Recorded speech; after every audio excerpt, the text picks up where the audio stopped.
Muchísimas gracias por la invitación al Congreso de eCáncer, este módulo de la comunicación, y mi objetivo es hablar sobre la importancia de la comunicación en la relación médico-paciente y esencialmente cómo debería comunicarse la verdad, tratando de mostrar la visión desde el paciente, lo que uno como médico aprendió desde los pacientes.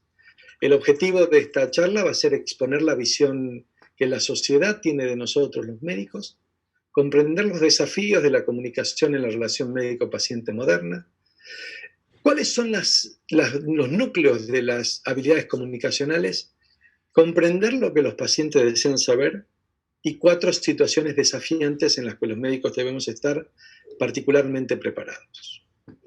Si nosotros queremos saber cómo nos ve la sociedad, una manera más práctica de hacerlo es ver cómo nos ven los humoristas. Los humoristas son de los intelectuales más serios para representar la sociedad, porque ellos ven como en la caricatura lo que sobresale en la sociedad. Recientemente se ha muerto Quino, que fue el autor de Mafalda y uno de los más importantes humoristas que tuvimos en la Argentina, y para mí un enorme observador de la realidad. Entonces miren cómo nos ve la sociedad.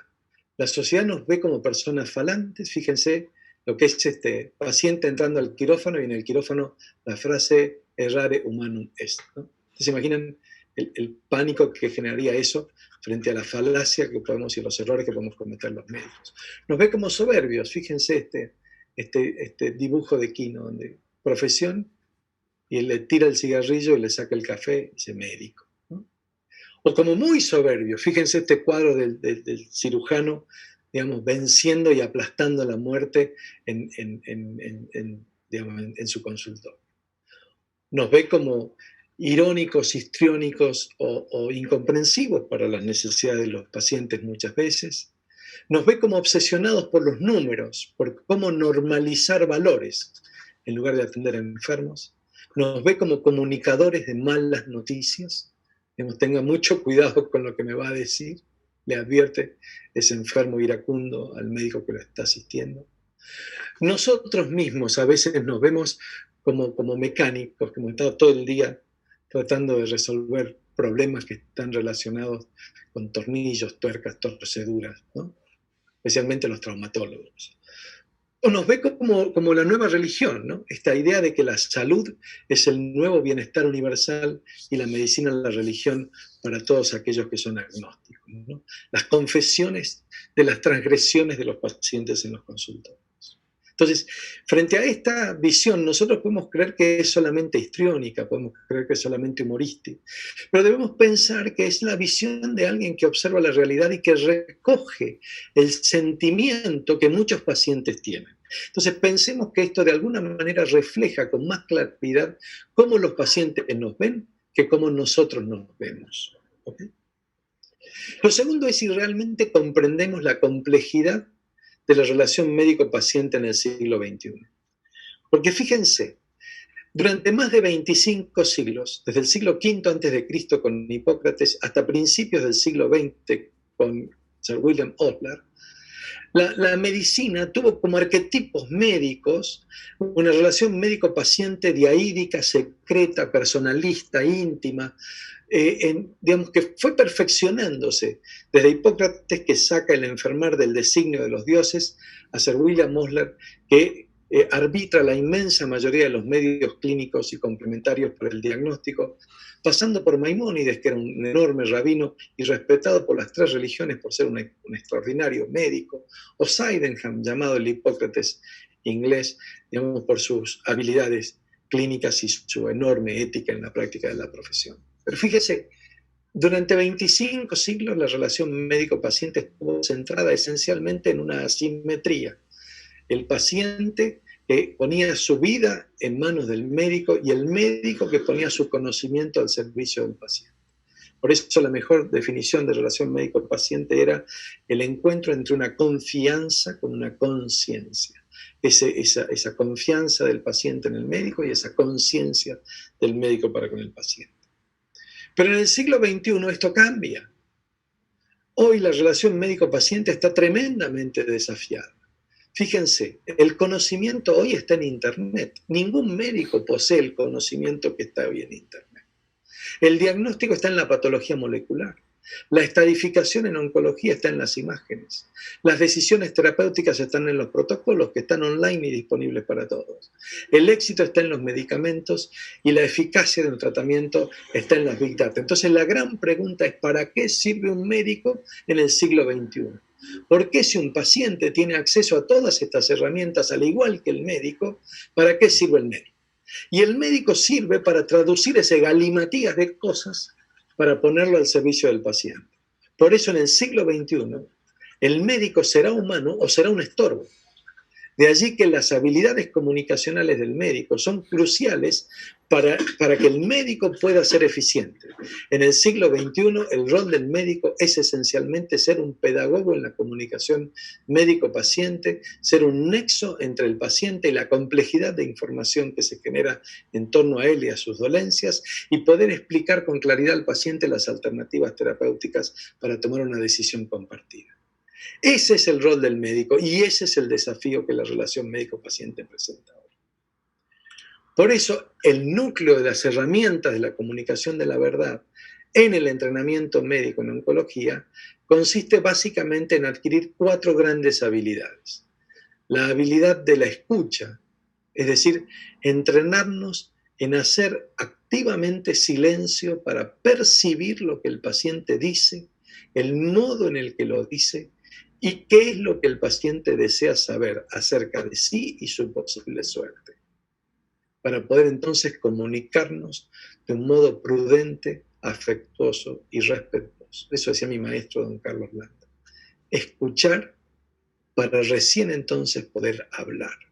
¿Por qué? Porque la comunicación de la verdad es una respuesta que el médico da a una inquietud del paciente. Por eso el médico debe entrenarse en escuchar la pregunta del paciente. Segundo, en la observación. Comprender que la historia de lo que el paciente nos dice y de sus dolencias predice cómo se va a comportar en este momento. Tercero, el acompañamiento. Y el acompañamiento supone una relación horizontal de médico y paciente. Uno acompaña a un paciente cuando está abierto a la sorpresa. Cuando en ese acompañamiento a veces uno es maestro y a veces uno es discípulo. A veces uno enseña y a veces uno aprende. Pero en el acompañamiento la interacción médico-paciente es crucial. Y finalmente el dilema de la muerte. Porque la palabra cáncer connota dolor, lesión, sufrimiento y muerte. Entonces, si nosotros no tenemos resuelto, o por lo menos meditado, el problema de nuestra propia muerte, probablemente no podremos acompañar al paciente que va a morir. Entonces, nosotros como médicos debemos primero pensar qué sentimos nosotros frente a la muerte. ¿Por qué? Porque en la vida algunos serán médicos y otros serán pacientes, pero todos alguna vez en nuestra vida seremos enfermos. Entonces es muy importante entender que en esa relación médico-paciente abierta, transparente, equilibrada, humana, el médico debe pensar esencialmente en tratar a su paciente como le desearía que a él lo tratara. Comprender lo que los pacientes desean saber. Este es un desafío extremadamente importante. En el año 2012, nosotros hicimos una evaluación en 1.000 pacientes que concurrían al instituto. En el Instituto Henry Moore nosotros atendemos 3.000 nuevos pacientes por año. Entonces nos tomamos un trimestre para saber qué es lo que los pacientes deseaban saber. E hicimos una encuesta de unas 60 preguntas destinadas a saber lo que los pacientes conocían o querían conocer. 815 pacientes respondieron. 82% conocían el diagnóstico, 85% estaban interesados en conocer el pronóstico, 67% interesados en conocer la eficacia de los tratamientos, 52% en conocer la toxicidad. 85% estaban interesados en recibir información sobre cuidados paliativos, 80% sobre investigaciones clínicas, 74% sobre psicooncología, 58% soporte espiritual. 40% de los pacientes En el caso de fallecimiento desearían hacerlo en un hospital, 30 en un domicilio, 29% no respondieron y al 1% le era indiferente. El 95% consideró que la encuesta era buena o muy buena. Sin embargo, solo el 56% la consideró útil, el 36% necesaria y solo el 23% recomendable. Por lo tanto, comprender lo que los pacientes desean saber, especialmente de algunos tópicos, no es bueno hacerlo el día 1, sino que debe ser consecuencia de una relación que se establece y que permite hablar de ciertas cosas que de otra manera resultan particularmente agresivas. Esto es muy importante comprenderlo, porque de lo contrario podemos agredir al paciente simplemente formulándole la pregunta. Hay 4 situaciones desafiantes que exigen del médico estar particularmente preparados en esta comunicación. Una relación es el cáncer y el embarazo. El cáncer y el embarazo es una situación existencial donde al mismo tiempo la mujer está gestando vida y tiene como connotación la aparición de esta enfermedad que le pone enfrente de ella la muerte. Esto tiene muchos desafíos. ¿Cómo cuidar a las dos personas tratando de no dañarlas? ¿Cómo tratar de proteger a la mujer y brindarle la mayor calidad y la mayor tasa de curación sin dañar al niño que se está gestando?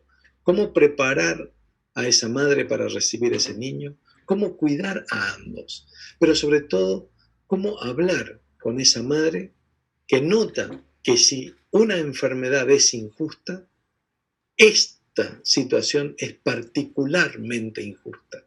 Porque mientras tiene en su seno un ser al que ama, al que no desea dañar y que desea que nazca, está teniendo una enfermedad que eventualmente la puede matar. Esto exige del médico un compromiso muy importante en torno a formar un equipo de trabajo con el obstetra, con el neonatólogo, con el ginecólogo, con la paciente, pero sobre todo una gran disponibilidad para la escucha de los problemas existenciales que puede plantear un paciente. No todos los médicos están en condiciones de poder llevar a cabo esta tarea idóneamente. Y no es una tarea para médicos que recién empiezan en la profesión, porque les genera un enorme estrés y puede ser causa de burnout las decisiones que se deben tomar. Lo segundo es el cuidado de los pacientes de la comunidad LGBT. La doctora Juno Oberlin Maliver es una de las expertas en el tema que trabaja en la Universidad de California en San Francisco y puso en evidencia en el 2011 que a pesar de que la comunidad LGBT es aproximadamente el 7% de nuestra comunidad, las escuelas de medicina destinan menos de 5 horas en promedio en todo su currículum para analizar la atención y el cuidado de los pacientes de la comunidad LGBTQ. En el 2020 nosotros revisamos los programas de posgrado de oncología en la Argentina. Y todos los programas de las carreras de oncología solo analizan este tópico relacionado con los pacientes HIV. Por eso nosotros hicimos un estudio sobre el cuidado de los pacientes transgéneros, demostrando el problema de la falta de preparación en la educación médica. Todos los años nosotros realizamos lo que se llama un examen observacional estandarizado de habilidades clínicas, un OSI. Y en el año 2019, la estación 2 estuvo destinada a la evaluación del cuidado de un paciente LGBTQ. Este caso estuvo inspirado, todos los actores de esa estación fueron entrenados con la historia de Robert Eades, que es la historia de un paciente transgénero que tuvo un cáncer de ovario. Él nació mujer, se casó, tuvo 2 hijos y 10 años antes de tener el cáncer de ovario se eligió ser varón y se realizó una mastectomía bilateral, no se operó los genitales internos y comenzó el tratamiento con testosterona y desarrolló un cáncer de ovario.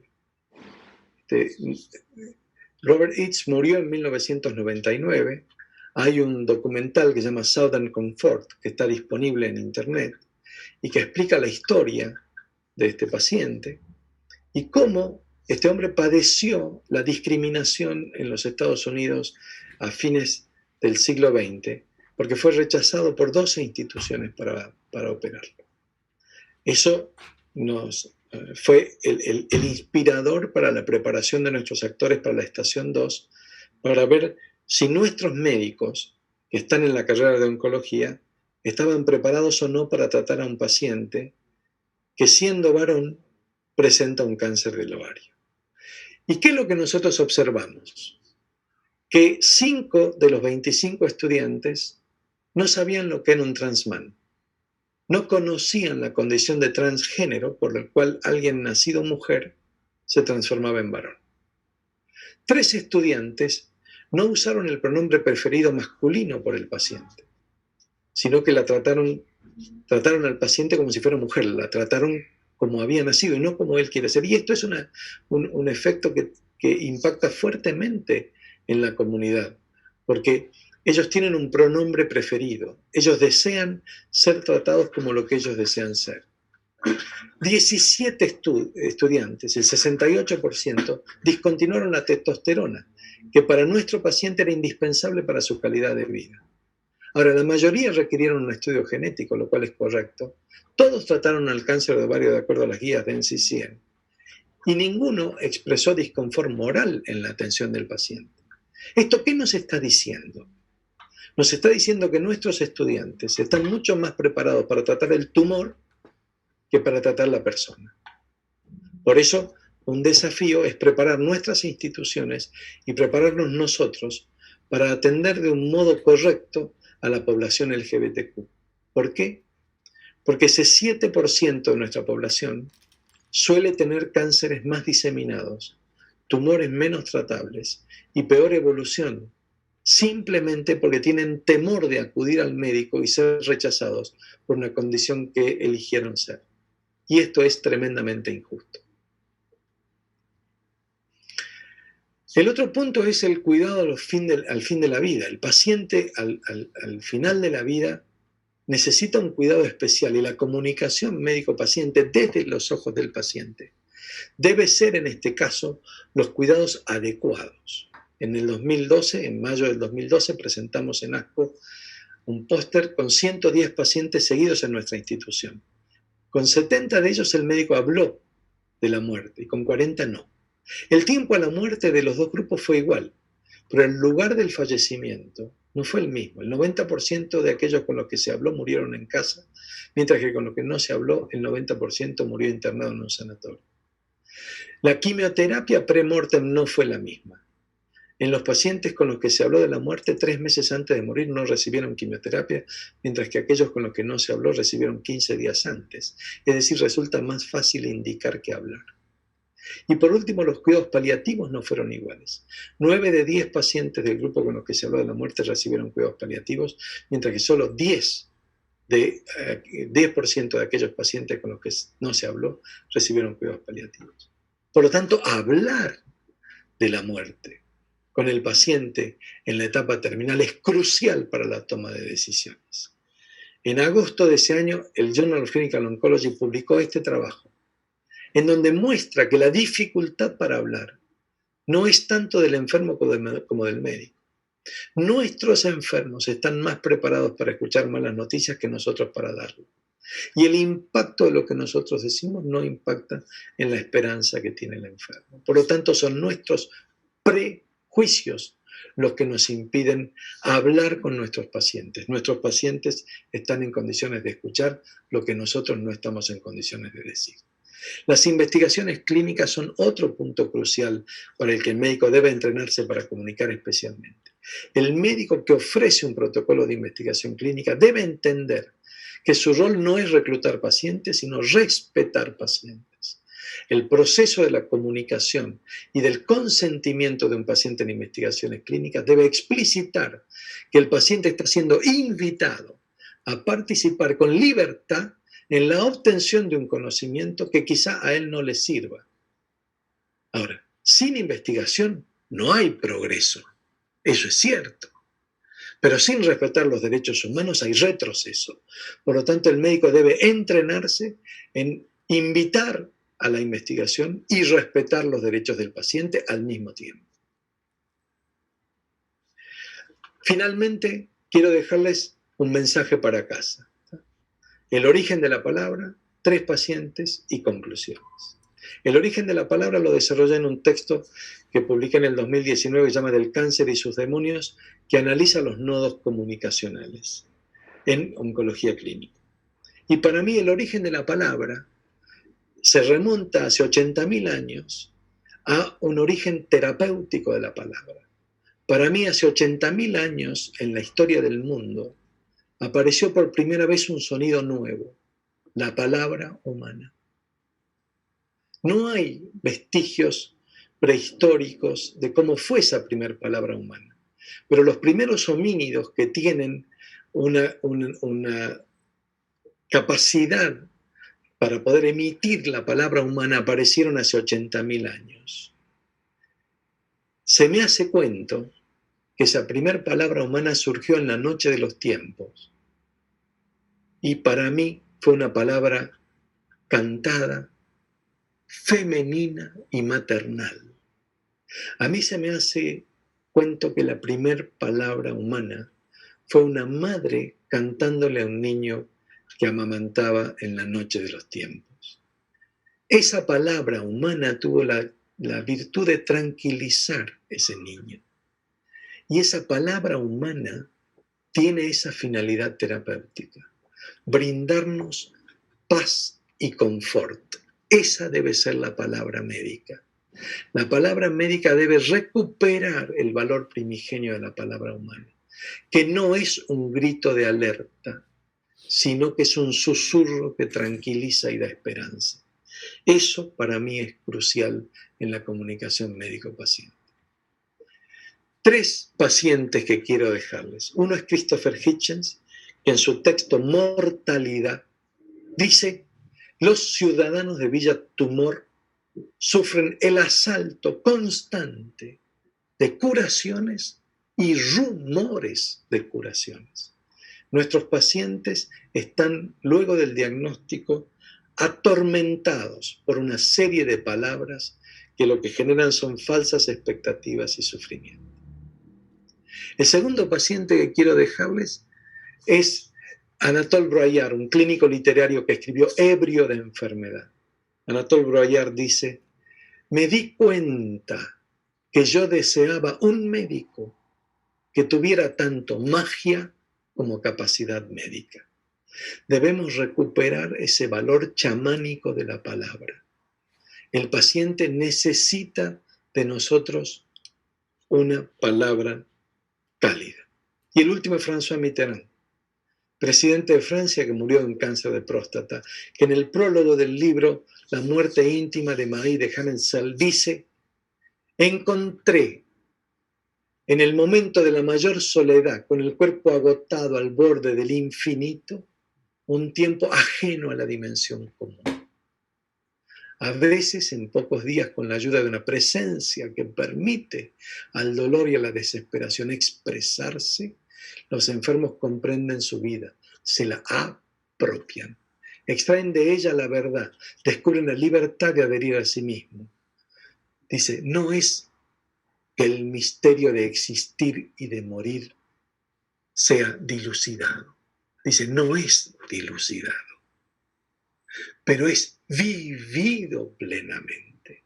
Esta idea de vivir con plenitud y apropiadamente es la crucial. Y por último, decirles que los pacientes necesitan tanto médicos expertos como médicos humanos.